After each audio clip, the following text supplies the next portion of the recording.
Send it to YouTube. There we go. All right. So we are at about a 10-second delay of going live this morning. Okay, Lynn, I'm going to unmute you. Good morning, Lynn. Hey, we can hear you. Lynn. Hey, Lynn. Hey, Lynn. What's going on? My man. Doing good. Great. I'm enjoying your workouts. Not sure I'm going to do it this morning since I'm off fruit already, but anyway, I'll probably go walking. Me too, Lynn. I'm enjoying them too. Yeah, right. Yeah. As they sit and eat popcorn. Look at that sucker. Throw that bicep. This is what I like to do. I like to take a screenshot of the beginning of Lynn's t-shirt, the middle, and then the end, and watch the transformation. It is impressive. What do you call those things where you do barbells, Lynn? What do you call that? What you Reps? repetitions, Arm curls. Curls. There it is. So these are my curls. Here we go. bicep curl. I I like those curls. That was my Mike. curl. Woohoo. All right. All right, here we go. Is it let's see if it's hitting live I stream. think it's live. I'm waiting for it to go live, guys. Yeah, I see it. You do? It's Okay. showing. Yeah, it's showing up. A little delayed. Oh, there it is. Okay. It's on Facebook or? Yes. Okay. Okay. So what I'm going to do, I'm going to go on here and I can, with this restream thing, I can click this thing called chat and it will, I can read all the chats and from all the locations. So anybody watching on YouTube or commenting on Facebook, I get them in one spot. Wow. A lot of fun. There we go. That's really Okay. cool. We're just waiting for Bill Thrasher, but we're not going to wait because we are now rolling. So good morning, everyone. Welcome to Grounds and Grace. And if you're new this morning or just tuning in, you'll notice there's a whole bunch of us here. This is the core team of the Global Online Ministry Alliance team of teachers. And so I've reached out to all of them. My goal this morning is to, number one, send hope from all of us together to all those listening that are isolated, that are might be scared, that might be sick. Today we want to offer hope, inspiration, encouragement, and get to know each other. So some of you may not have heard these other teachers and speakers, so they're going to introduce themselves, just tell them where they're from, blah, blah, blah, a little update, and then we're going to start to banter. And it's like playing, what do you call that? Badminton. You just boom, boom, boom. Whoever has the thing, you just hit that little birdie and smack it to the next person, just have some fun, or dodgeball, you know? So let's, I'm going to go around the room, or these Hollywood squares, as I call them. And the first one is Michael. So Michael, I'd like you to introduce yourself and tell us who you are, because not everybody knows who you are. And we'll just go around and I'll just tell you who you are on my screen, because you'll all look different on each other's screen. So here we go. Michael. Yes, sir. Well, I'm Michael Porter. I live in North Carolina, where the pollen is 3 inches thick right now. And I lead a group of people here. We call it Love University, and we've had the pleasure of having 3 of people on the panel here at our place before. And we're just people who love Jesus, want to spread the love of God, and that's about it. That's good. All right. Next, we've got Lionel. You're up, buddy. Well, good morning. I bring you greetings from Fort Worth, Texas. I really need the coffee this morning. I'm telling you, I'm trying to wake up this morning. I'm gonna be honest. I'm let's see, from Fort Worth, Texas. I have a blog, Lionel Sneed Ministry, and so I'm glad to be a part of this amazing group, and looking forward to this morning. Very cool. All right, Kyle Butler. What's up? What's up, everyone? My name is Kyle Butler, as Mike just said. I'm in currently right now in New Jersey, just having some fun with the family. We're kind of all shut in together, kind of all confined together. So we're having a lot of fun and we're reconnecting and doing a lot of good stuff. So I'm good with it. It's family. So. Okay. Next is Lynn Bennett. Please introduce yourself and explain your shirt.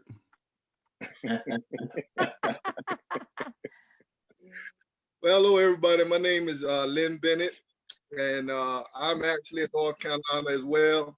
Elizabeth City.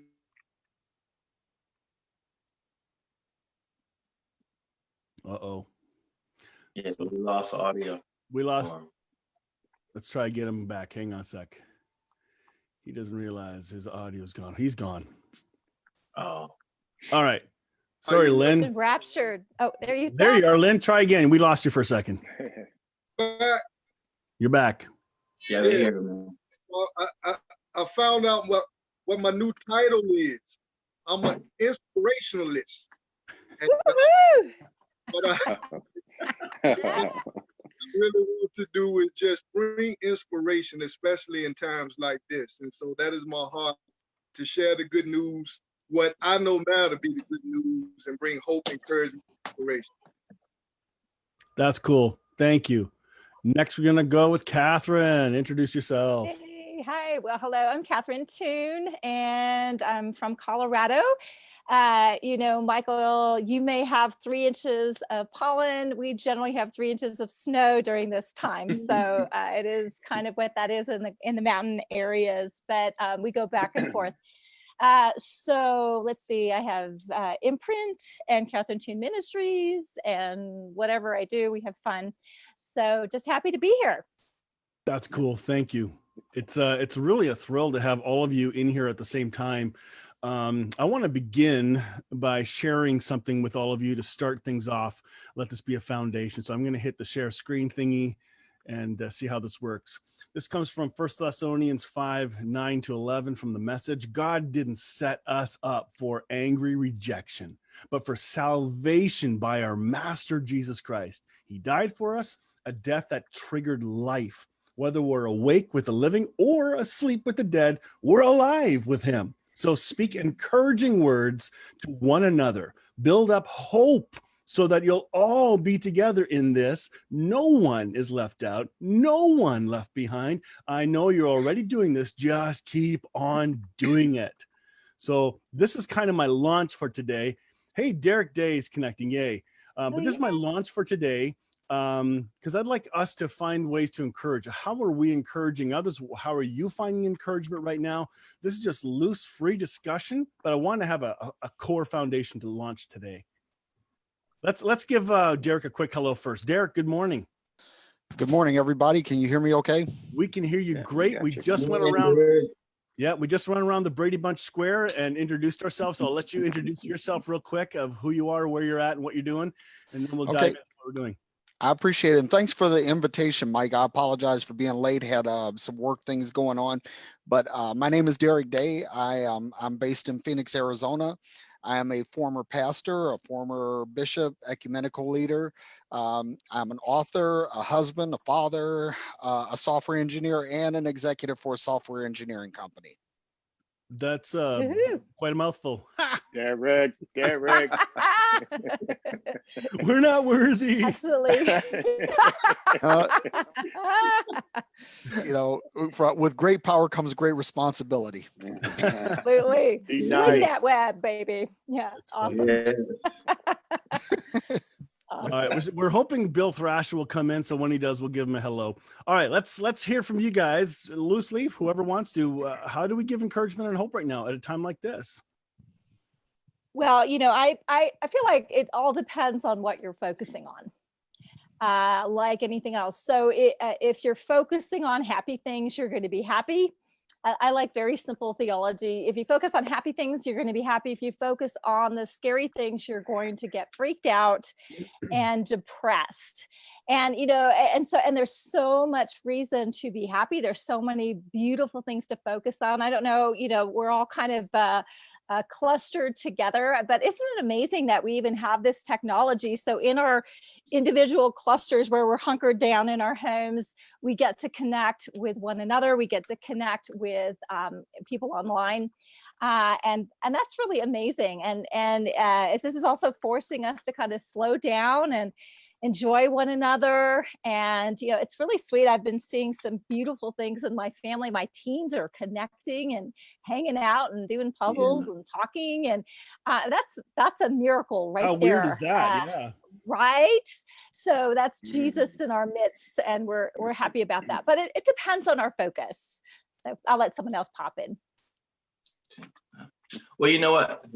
I guess the thing that I think about also is that there's always some good that comes out of tragedy, or some good that takes place when we're in a situation that we're not accustomed to.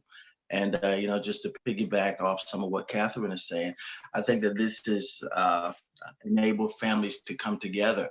Uh, I can think about when I was coming up as a kid.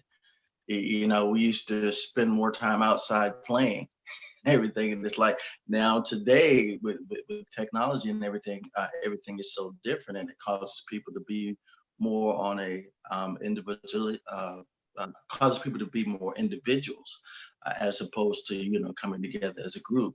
And I've definitely seen where through the challenges that we're experiencing now, it's helped us to come more together. You know, whether it's where we're just spending time together in one single space, or just even reaching out to other loved ones of people just to check on them, you know, just to make sure that they're okay. So there's been some good positive things that have come from all this, is what I've noticed as well. I know for me, I've really been enjoying. I've been in personal training and teaching fitness classes for many years now, and so one of the things that I have been doing is streaming my fitness classes. I'm actually going to go on at 9 o'clock, but I've been having a ball, and basically all I'm doing, I ordinarily would have been somewhere teaching at 9 o'clock anyway. But so, you know, I'm grateful to be able to do it. I probably would have never done it online like I have been doing, but I've been enjoying it because it's keeping me in shape. But one thing that I've been doing, and it's been amazing, the responses that I've been getting. At the end of the workouts, I have actually been sharing a quick message of hope and inspiration. And Perspiration, did you say? Excuse me? Did you say perspiration? Yeah, good perspiration.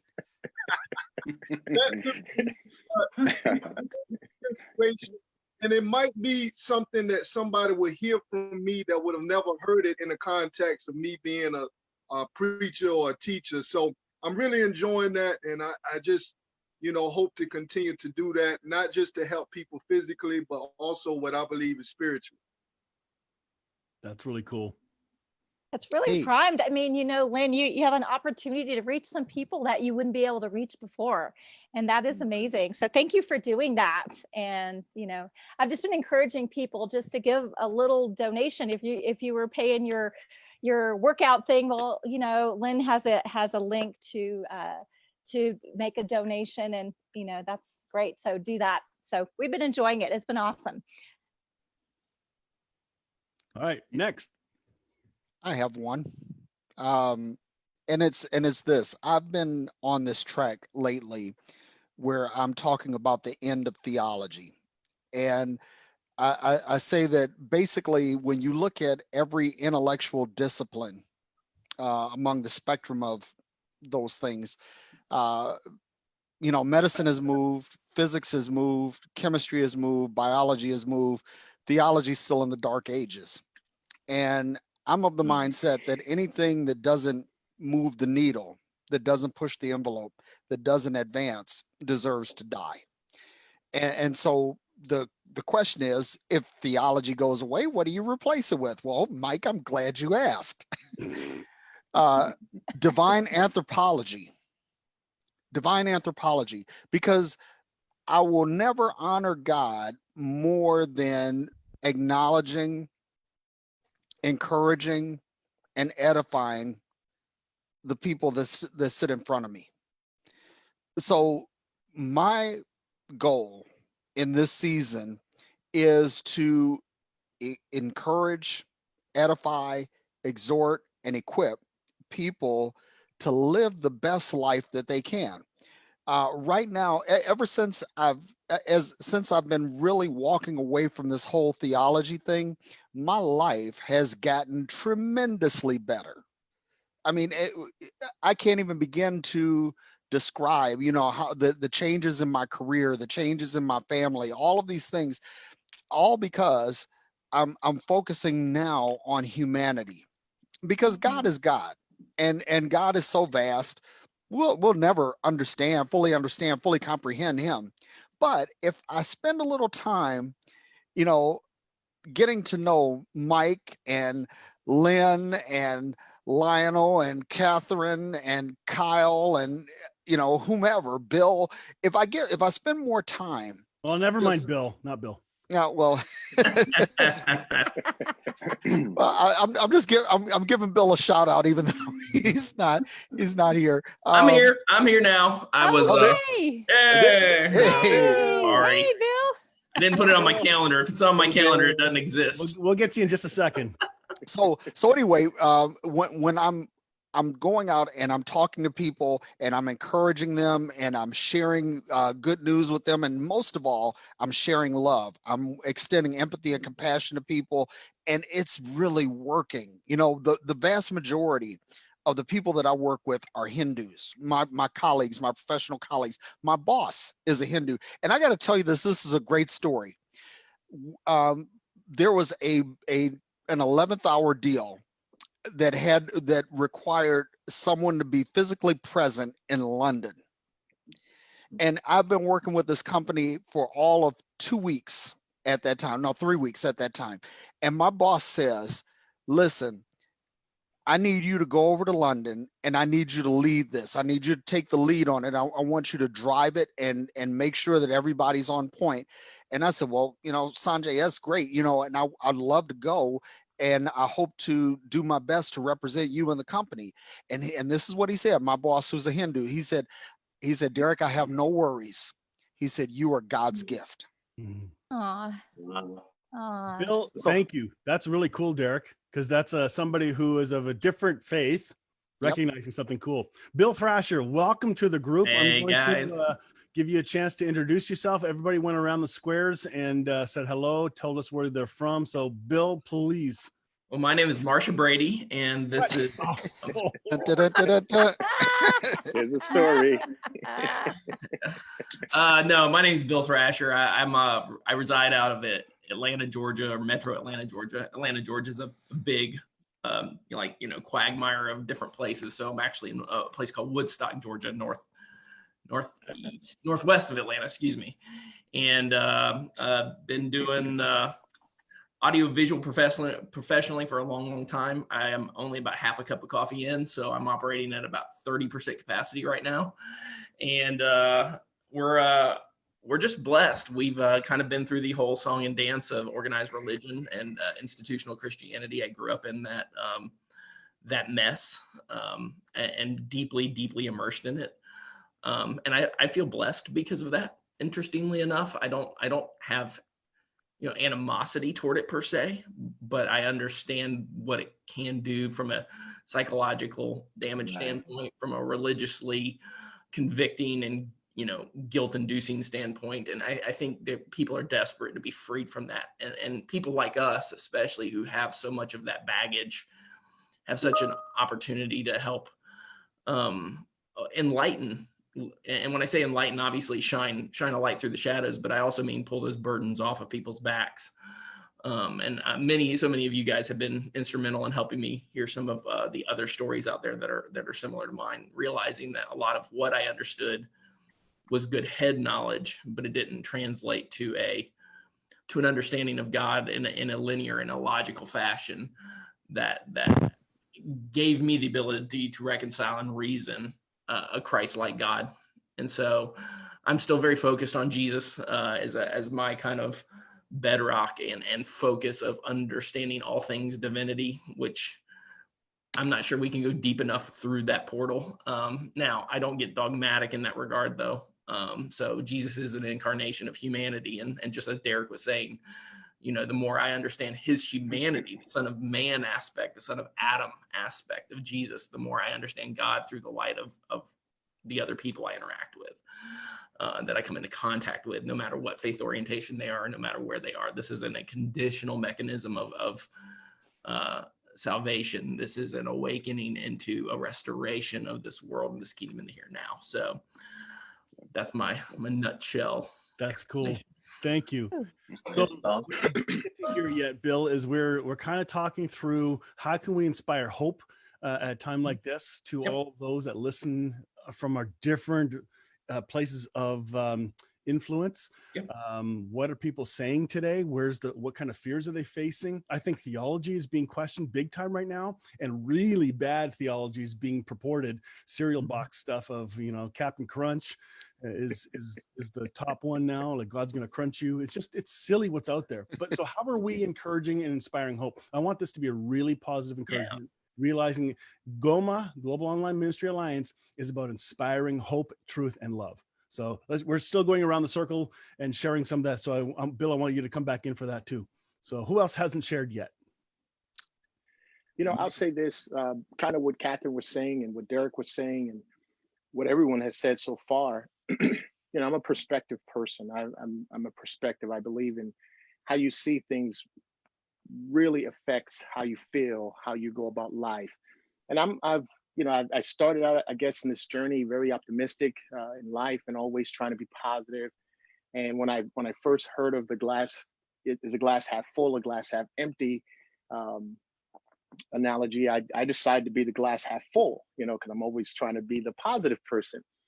But then I realized, wait a minute, there's even something better here. Why can't the glass always be full? Right? Why can't it just always be full or overflowing, perhaps? So I think what I try to do every day, wherever I am, I just try to, you know, look at things from a very positive perspective, try to find the good. And you know, the more you start to try to find the positive and the good in things, it just kind of comes out automatically. You find you wake up one day and you realize you're no longer searching for the good and stuff. You just see it. It becomes natural, it becomes automatic.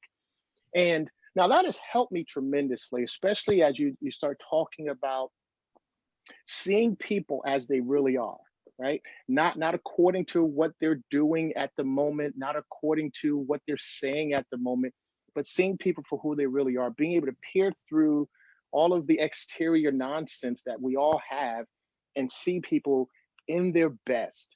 And, you know, with that approach that I have, with that mindset that I have, I'm able to always project for as much as I can a message of hope, inspiration, love, and peace. And hey, everybody, guess what? It's really going to be okay because you're okay. I'm okay. We're really all okay, and it's going to be okay. Michael Porter. Beautiful. How do you Okay. give hope? How are you inspired or inspiring others? Well, you know, how you see things or what you're experiencing a lot of times depends on where you are in the country. I'm in rural North Carolina. And so, you know, we have 3 cases here in our county and 0 deaths. But if I look at, you know, news, which I don't look at very often, but I do check every morning, you know, there are places in metropolitan areas where it's just horrible. I saw a story this morning where one of the actors from the Star Wars series passed away from coronavirus, and he was in one country and his wife was quarantined in Australia. So they didn't even get to be together at the time of his death, and she won't get to attend his funeral. So that's a whole nother level of compassion that those people need and love. And then if I think about it from a spiritual side, like Bill was saying, and Derek and the rest of the panel, I think that I personally am going through a tremendous transformation, and that, like Derek, my friend Derek, the Tower of Babel is falling. The religious talk is falling. Oh, I thought you were calling him the Tower of Babel. No, not my friend. What he was speaking Got a new of, nickname, the Tower bud. of Babel. Well, I am towering and I am babbling, so there you have it. Wait till I have my second cup of coffee. Sorry, Michael. Keep going.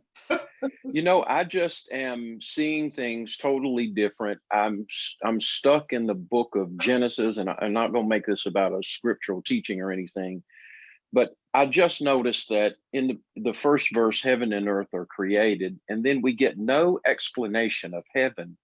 And I think the trip that religion took us on was we tried to figure out the spiritual side of us, and it doesn't need figuring out. It's already known, it's already whole, it's already complete. Come on. What we didn't understand was the humanity side of us which is what Derek was talking about, anthropology, because you see, beginning in verse 2, you get this great, long, detailed explanation of Earth. And so I think we're living in a time when ages, or we're in between ages, the age of Pisces, the age of Aquarius, they're converging, mindsets are changing, metanoia is happening. And we can take this new information that we're gleaning from the Spirit and help people to understand things better. And in that way, we're loving them by lifting them up. If we can lift them up in their conscious awareness, and show them a new day, a new way to think, it'll give us new perspectives on things, just like the verse you showed before we started, that, you know, no matter what situation we're in, we're all in the same place. Michael, and so I think we're in a time of learning about our humanity, how to embrace each other, how to do away with culture, race thoughts, all these crazy ideas that were planted in our brains that are not really true. And I don't know, even in the midst of tragedy and tragic things, I believe that love rules the day, Mike, and that if we let love rule the day every day, love wins out. And to me, that's the main goal. So you said something really, really important there. I want you to go back to conscious awareness. That jumped out, because I think that is the issue in our culture right now. Right. Mm-hmm. So yeah. elaborate on well, that. You have individual, to me, you have individual consciousness, and then you have collective consciousness. And so if you notice, and I won't pick any particular outlet because I don't pay attention to any news outlet, whether right or left or neutral, you'll notice that negativity sells, that's what sells, and it adds to the collective consciousness of not only our country, but the world. To me, that pulls the vibration of people's thinking down, the level of people's thinking down to a lower vibrational level. And, you know, we don't have time to teach all that here, but there needs to be some voices like you guys, and I appreciate all of you who are on this panel. There needs to be voices from people like you who are saying something different.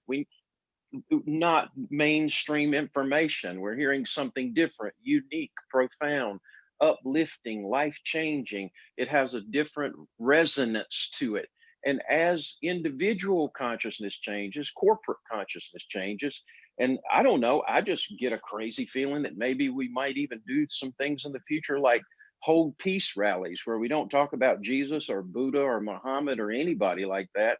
We just vibrate on peace and love. And I don't know, maybe I'm sounding like a hippie from the 70s here, but we just, we just Bill's from Woodstock, right? So yeah. Just concentrate on love and peace and raise the energy of people collectively. Yeah. Thank you. And I saw an article the other day. I don't know if you guys all saw it. N.T. Wright had an article in Time magazine. And I think the article was called, let me go there because it's really, the title threw off a lot of people and ticked some off, which is great. It says Christianity offers no answers about the coronavirus. And then ... it's not supposed to. And I like that. I like that. It's phenomenal. And he's talking about lamenting in this. Quit trying to give this answer. How about let's learn to lament with people? This is a time we're not used to. We're trying to always fix things. This is not a time to fix. Now, it doesn't mean Christianity doesn't have an answer. Christ does. And the answer is hope, inspiration, the very thing Michael's talking about, raising the vibration of people, encouraging however we do that. So I think NT is correct. He's right. Yeah. That is amazing. And we have a mandate of love. That is our mandate. And so when we are actually loving people, that means we need to connect with them where they're at. And, kind of as you were talking about, Mike, lifting up that vibration of how they're resonating. But you know what, you can't do that if you don't stoop down to where they're at. What is their experience? I was ministering to someone in the wee hours who literally had already cut herself, and she just wanted to go all the way, and it was really difficult. And so one of the things I did was I tried to refer her to a suicide hotline. There were 54 people ahead of her. Now she's doing okay, she's hanging in there, but people are suffering. And the bottom line, if we can't come into that place of the darkness that they're experiencing and love them without condemnation, without bashing them with scripture or condemning them for anything, but loving them right where they're at and bringing that hope, we're not doing our jobs. But there is vast hope. I mean, the happy thing is she's doing okay. She's hanging in there. She's getting what she needs. But that is our job and that is our mandate. And we become irrelevant if we're not able to connect with people in their pain. If we're just glossing over, if we're just throwing our eschatology at them or whatever the ology that we're doing, because God is a person, love is a person. And when we're releasing his vibrational energy, as you put it, Mike, that brings them up to that level where they can actually see. Because when people are under darkness, that means that they're not able to see the reality of what is really true. And so helping them connect with that and connect with God inside them, that there's something that arises, hope arises, light arises, love arises, and then people start to feel empowered. And so really kind of like what everyone else has said is like, what are we looking at? So we need to be able to connect with people in their pain, in their fear, in their whatever they have, and then take them from that place so they can start to see something that is greater than that. And they're already one with that. It is an awakening of God inside them, of light and life and love and hope and all of that. That's already inside them. That is vast. And as you were saying, Kyle, that is so full and overflowing. It's already present, but it requires an awakening. And so that means we need to be in that place where we're looking at those places so that we're not kind of sucked into the 24-hour news and all of the doom and gloom. I was just read a Twitter a tweet on, I won't say who it was, but oh my goodness, I just was like, ugh. The bowls of wrath were being poured out. And I was like, oh my goodness. So you know what? So we can be an answer to that place. We can be that hope. We can be that life. And, there's an assignment for each and every one of us, not just on the panel, but everyone that's every person to be that connection to light and life and help pull people out of perspectives that are just they're spinning out with. It's vast hope. And that's the beauty, because the light has already shone, the light has already arisen, and it's an awakening to what's already there. Well, I think the light is shining through all things, every single person, whether they know it or not. And you were talking about darkness, people being in darkness. I think we as people who have a place of influence need to not get mad at people for being blind. Do you ever get mad at a blind person for being blind? Well, that's dumb. So let's stop arguing with people that are blind. Stop arguing blindly with blind people. Shed hope instead. Be the encourager. Find the back ways into people's hearts and minds with good, positive words, because people are going to get a tone from you. From me, each of us, people identify us as, oh, that person's just a crap disturber, or that person is just a judgmental Christian. I'm never going to get anywhere with them. Who are we? How are we being perceived? So my hope is that right now in this crisis, we're being perceived as hope givers, people who give a hope-filled perspective. So that's my hope and desire. Beautiful. Well, you know what? I think the one word that I'm hearing as we're going through this is well, not actually one word, but a phrase is safe place. Is that if we can just be a safe place to where people can come and express how they're feeling, and know that they can do that safely. And I think that when you're able to provide a safe place where people can vent and express how they're feeling, then people are able to free what's inside, and they can free what's inside without judgment. And it's like the first thing that I think about is when they say when they accused Jesus of always hanging around sinners. Well, they felt safe. They could go to him and not be judged. They could go to him and get a different result than what the religious leaders brought to them. So, I think that that's something that we can provide, just not only as people in general, is to provide a safe place. Also, I would also say that I've been able to see the power and compassion of the human spirit through all this. I mean, man, you're seeing people just do amazing, compassionate thing. I was at the store just the other day, and I was in the line. You know, the line was kind of long a little bit, and this lady, when I came up to the counter with my item, she just offered to pay for it. Just out of the, I don't know this lady, never seen her from anything. But You're probably wearing your daytime pajamas. that would scare people. That would scare people. But I mean, you know, it's just amazing to see that through, you know, all the tragedy and the challenges that we're going through, how the human spirit of compassion and empathy always has the ability to rise above. You know, it's just like you said, like a lot of times, you know, all we really see and hear is the negative aspects of it. And the negative aspect of things sell, just like you said. But, you know, every now and then, or let's say towards the end of a news broadcast, then you will hear people, you know, try to throw in a positive story here and there. But the willingness of the human spirit always rises above it. And, you know, there's this one scripture that I always think about. It says that the end of the matter is always better than the beginning. You know, and through all this, there will be a lot of wonderful things that will come about from this. There will be relationships that will be rekindled. There will be people who will be able to come together, and maybe they've had some disappointments, or they've been in a very difficult situation with the relationship. But through this, people will be able to come together and heal in some way, form, or fashion. I think Lynn was about to say something. So Lynn, you're at next. Yeah, because I'm gonna get out of here in a little bit. I gotta go. You know, I can't start stepping like I used to without warming up. But I just wanted to say this real quick. First of all, I love you all. I love everybody that you know, may tune in and watch this. But one of the things that I'm big on in my understanding now is the power of our thoughts and our feelings. And I believe that that is why we have to concentrate on just, first of all, loving people where they're at, because I just believe that that is the best way to actually change someone's mind. It's not necessarily what you say out of your mouth, but how you treat people. But I do believe that the biggest thing that needs to happen now, because, you know, not getting into the teaching of, you know, what I actually believe, but, you know, I believe that our thoughts and our emotions, our feelings, they actually do something. They create and they attract. If you notice now, you know, with all of this going on, you see the increased earthquakes and tornadoes and all of these things.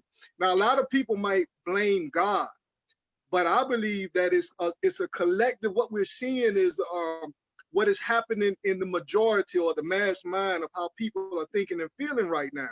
And so if that is true, what needs to happen is we have to help people to change the way that they have been thinking. And I'm sure everybody that's on this panel right now, we know that the way we used to think, you know, the religious mind is what got most of us in trouble, is what caused most of us all the harm, all the suffering. It wasn't that God didn't rescue us or God didn't move. We had a wrong mindset, a wrong mentality. And we weren't taught that we should love our neighbor as we love ourselves. We weren't taught that we should, you know, walk in peace and joy. And so those things contributed to a life that never was intended for us. So, you know, my thing is, and I encourage y'all and I thank y'all, I check you all out, continue to share this message, the gospel, the good news. I believe that anything that comes out of our mouth needs to be gospel, needs to be good news, because isn't that what Jesus did? Jesus came with a message, and the message was intended to change people's minds. You know, repent and believe the gospel. Repent, not the repentance of, you know, falling out in sackcloth and ashes. Repentance meaning changing of the mindset, and that comes through good news. So I want to thank y'all for all that you do, for real. I'm about to get out of here. I got to go warm up, do this class. I hope to see y'all this week at 9 o'clock. Each and every one. I'll be there. Every one of you working out, but again, keep doing what you're doing, and much love to everybody. Hey, Love Lynn, you, man. in light, before you leave, let me throw this verse up, because this is going to fit perfectly with what you just said. I'm going to read it for y'all. This comes from Romans 14. God's kingdom isn't a matter of what you put in your stomach, for goodness sake. It's what God does with your life as he sets it right, puts it together, and completes it with joy. Your task is to single-mindedly serve Christ. Do that, and you'll kill two birds with one stone, pleasing the God above you and proving your worth to the people around you. So let's agree to use all of our energy in getting along with each other. Help others with encouraging words. Don't drag them down by finding fault. I thought that was a really cool, neat summary verse there. That's cool. Thanks, Lynn. Thank you all.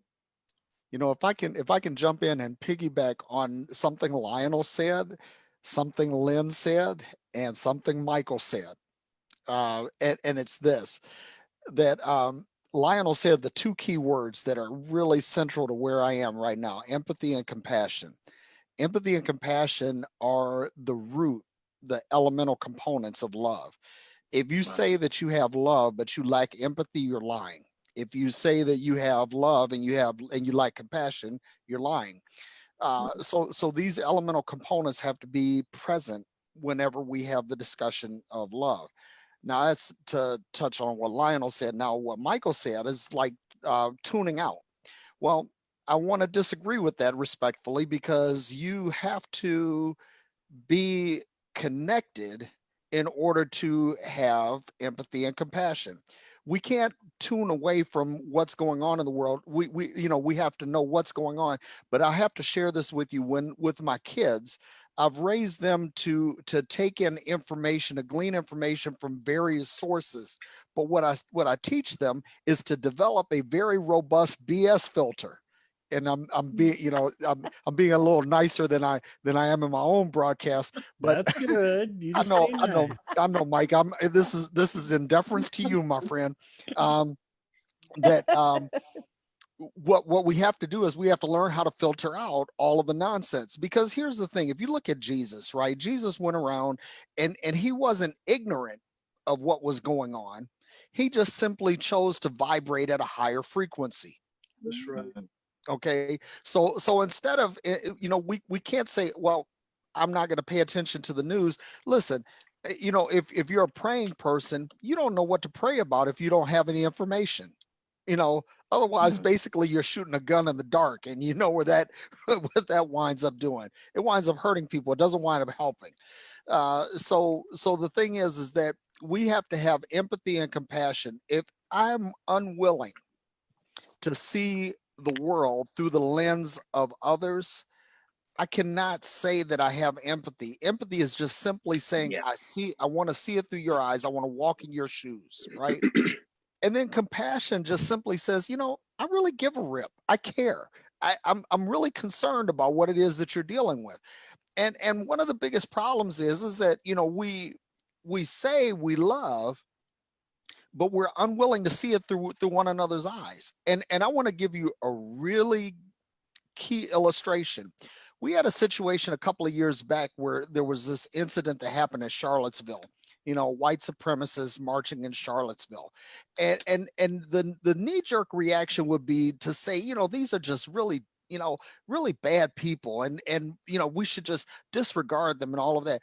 But I was going around and I was saying, listen, what we need to do is understand why these people are experiencing these thoughts, because nobody is born racist. Nobody is born to hate. We're born wired for love. We're born wired for connection.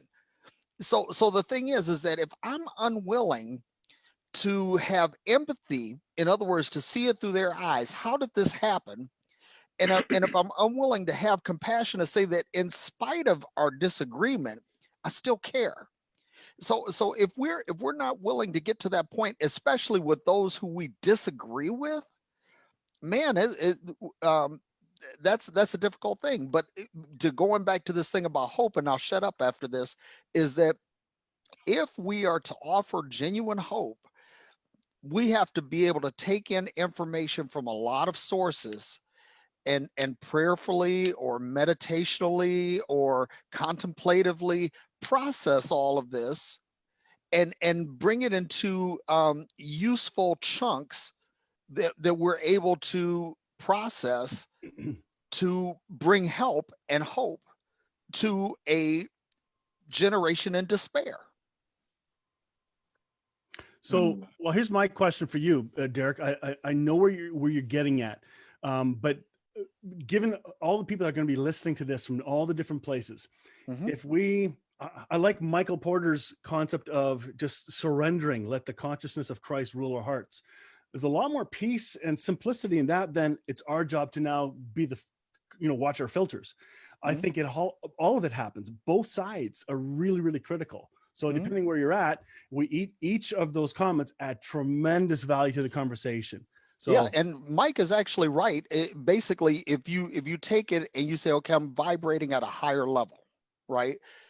That's important. But what I'm saying is don't tune out, because we have to actually be aware. I don't think you meant tune out. I think okay.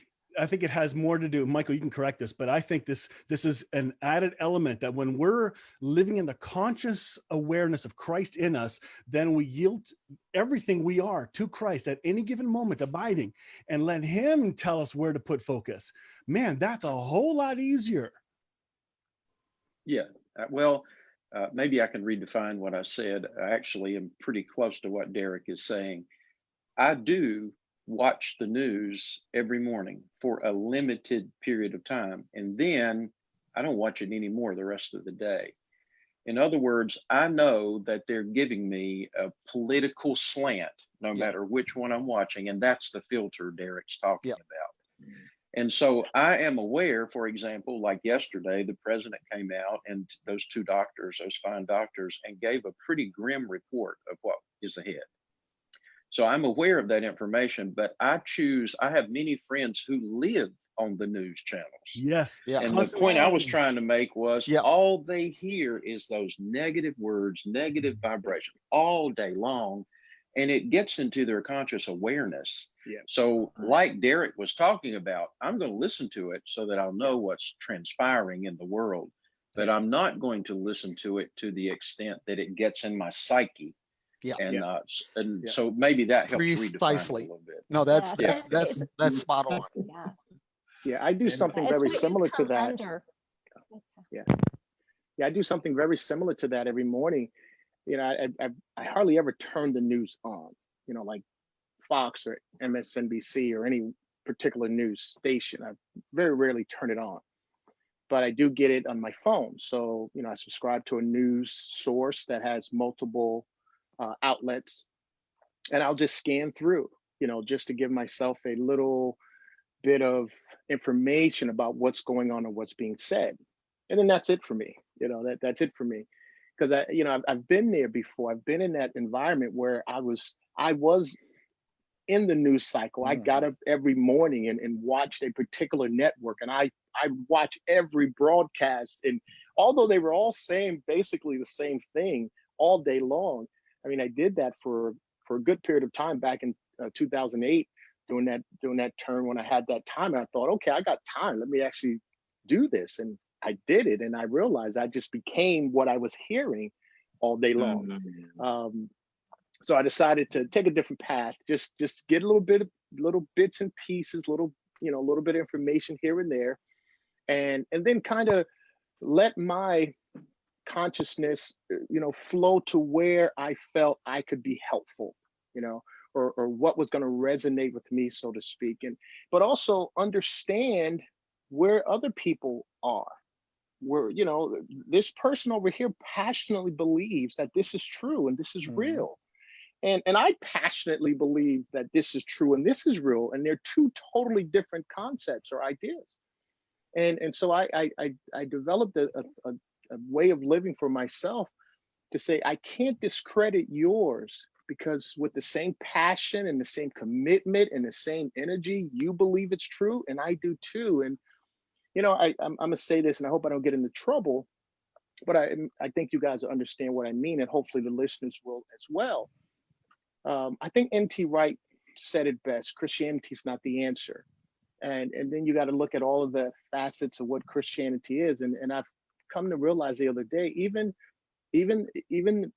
let's say the Bible, we can't really prove anything with the Bible, because I can read this verse this way, you can read it totally differently. Yep. And all we're going to do is fight over something that neither one of us can really prove. Am I really right? Are No. you really right? I mean, you know, so why don't we just get rid of all of these things we're trying to use to prove our point and just go to love? You know, Exactly. let love be the thing that proves our point, because love does Not no being right. harm. Love Yep. keeps no record of wrong. Mhm. Love doesn't have an agenda and those kind of things. And love never fails. Love What? never fails. Amen. Lynn's got to talk. I'm out. Much love. I'm out, y'all. Love you, man. Love Peace you. out. I'll be Yes. with you in a little Bye, bit. Lynn. All right. Yeah, right. Let's We're do going to this. talk about you when you're gone.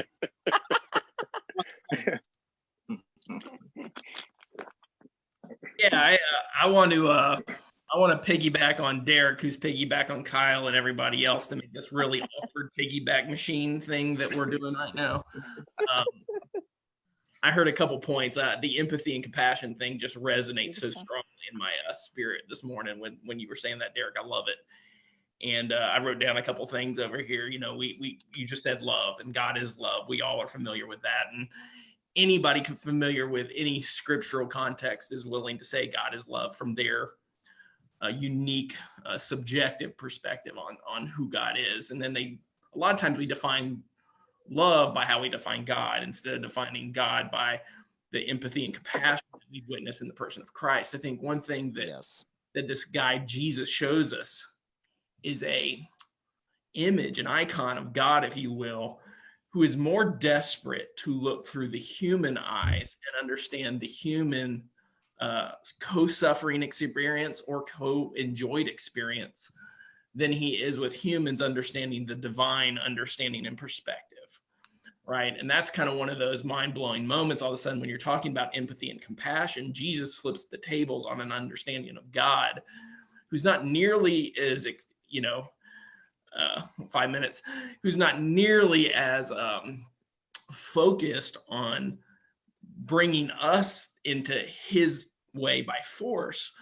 Every knee shall bow, every tongue shall confess, kind of that mentality, but who's drawing us into a fall down at the awestruck wonder of a God who enters into our perspectives, no matter how misguided they may be in that moment. And that's mind bending.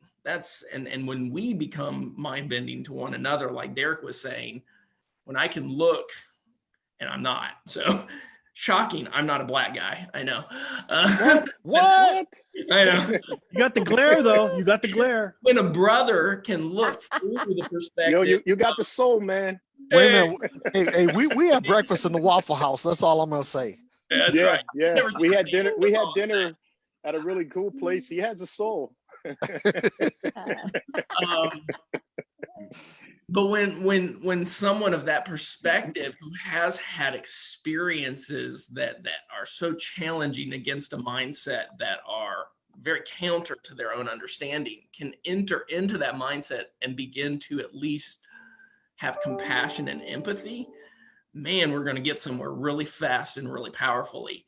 And so I think that leads back into that hope conversation, right? That was the second thing I wrote down. Now we develop an internal hope for ourselves and for that mentality that we may not agree with, but we begin to understand and are willing to have grace for lack of a better word. And we develop what I would call a supernatural, not an other natural, but a more natural. We're uncovering the crap that's been caked upon the divine nature inside of us, right? And we start getting that away, and we're getting back to this supernatural, this very fundamentally core of our being that has been there since we were first conceptualized in the heart of the Father, Son, and Spirit before time and foundations of the earth were laid, right? And in that, we develop an expectation and an expectancy for goodness, not necessarily from our own subjective point of view, but from the objective knowledge of who God is. In that relational mind, we developed an expectancy for that goodness to overcome through all things, in and through all things. And that is hope, right? And so when we look at anything, no matter how much shadow that appears to have on it, we're able to kind of cast off and crack open that inner core of our being and let that light shine into it. And even if we are in an experience of total perceived darkness, we believe transcendently that good can still come and will overcome through it. So our concept of God really does matter during this time. Absolutely. And I agree everything Michael said. I think the collective consciousness of humanity beginning to crack open those dark shells inside of us and letting out light will have a corporate shift in what we experience on this earth, and we can redeem this earth. The manifestations of the Son of God, right? All creation groaning for this moment. And if we can get our minds all wrapped around this collectively, man, greater things that we shall do. Powerful. All right, let's do one more round around the Hollywood squares here and give a final encouragement. We got 3 minutes left. But it's been really cool having all of you in this group. Like, this is the first time we've done this, and I think it's fun. So maybe we'll do it a couple more times, but I think collectively GOMA needs to send a strong message of hope. Anybody watching. So to hear us all on the same board or on the same plate or in the same squares, same panel, this has been really good. So Michael, any closing words from you? Thanks for having me on. I love all you people on here and the people watching. And I'll just say peace, light, love, encouragement, stick together, help each other, love one another as I've loved you, Jesus would say.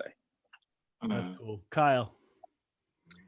You know, I know everyone, well, not everyone, but I know a good portion of the population around the world is scurrying around trying to get what you need. And I think this is a wonderful opportunity for us all to maybe put aside ourselves and to really start to think about others. And perhaps if we do it in this time long enough, perhaps we'll come out of this with that collective consciousness that it'll really be about everyone else. Love everyone. That's cool. Lionel. I think the key is love, is what I want to say. The key is love. Love will allow you to explore the why. Love will help you to not only receive grace, but give grace aggressively. And love will help you to forgive. So I just want to thank everybody for this moment. This was awesome. And hope we have an opportunity to do this again as well. So Tina Turner's wrong. What's love got to do with it? Exactly. Yeah. Catherine. Well, you know, love bridges. Love bridges everything, and love transcends, because love is a person that we're one with, that's inside of us and who is everywhere in every single person. And this is an opportunity to resonate with that frequency so that we're all upgraded. I mean, the word I keep on getting on the other side of this, we have massive upgrades, and this is an amazing opportunity. So as we're connecting and resonating with the person of love, we get to be that for people, and the water level comes up higher for everybody. That's awesome. Bill Thrasher. No, I can't disagree with anything said. And you know, I think the one thing that as people, love becomes a little bit of a nebulous concept if we're not careful. And you know, my encouragement, I am the Jesus purpose guy. So I would say when we have those moments of trying to understand how we need to see love in any given moment, if we just close your eyes, take a deep breath, and as uncomfortable as it sounds, focus on the image of the crucified Christ as the expression of love, Father, Son, and Spirit in that moment, reconciling the cosmos to themselves, never counting any trespasses or I'll say it, bullshit against us. Sorry, yeah, Mike. That's love. We call it male bovine excrement. Yes. Derek. I broke the ice for you, Derek. But I'm not going to go there. Not today. Basically, I think that this is an opportunity for all of us to be reflective, to be contemplative, to be meditative, to look within and discover the truth of Christ in you, the hope of glory. That when we understand that, and we understand love for ourselves, you know, in other words, when the oxygen masks fall from the overhead, put your mask on first. When you get in touch with the inner you, the Christ in you, and have empathy and compassion for you, then it'll be easy for you to have empathy and compassion for Good. others. And when people see the hope in you, the hope will resonate out into the world. Well, I'm going to piggyback Derek. So How much do you weigh first? Oh, listen to this. This is really cool. Where scripture says, love your neighbor as yourself. We focus on love your neighbor. But Derek, you just finished saying the foundation is love yourself. Absolutely. Yeah. And so if we Totally. love ourselves and know ourselves, then we can be more authentic without being self-seeking. We're other-centered. And so this also comes down to knowing who God is, Christ in us. And I love that. Thank you, everyone, for being part of this Thank you. today. Thank you, Mike. you. This is going to end our Awesome. live stream, but it's been a lot of fun. So thank you. Hey, I got to say one quick thing before you go, Mike, is that I have met personally everybody on this panel except you and Lionel. Oh, So you guys are Ooh. actually bucket list people. Likewise. Yeah. Likewise. I've never Same met here. I've never met Michael Porter, so this is my first connecting with him. This is really Oh, cool. Nice. So Awesome. I'm looking forward to a lot more connections like this because this is Yep. so much fun and easy to do. Yeah. So, all right, Awesome. let me get to this dashboard. Let me undo this live stream from online. That's all done now.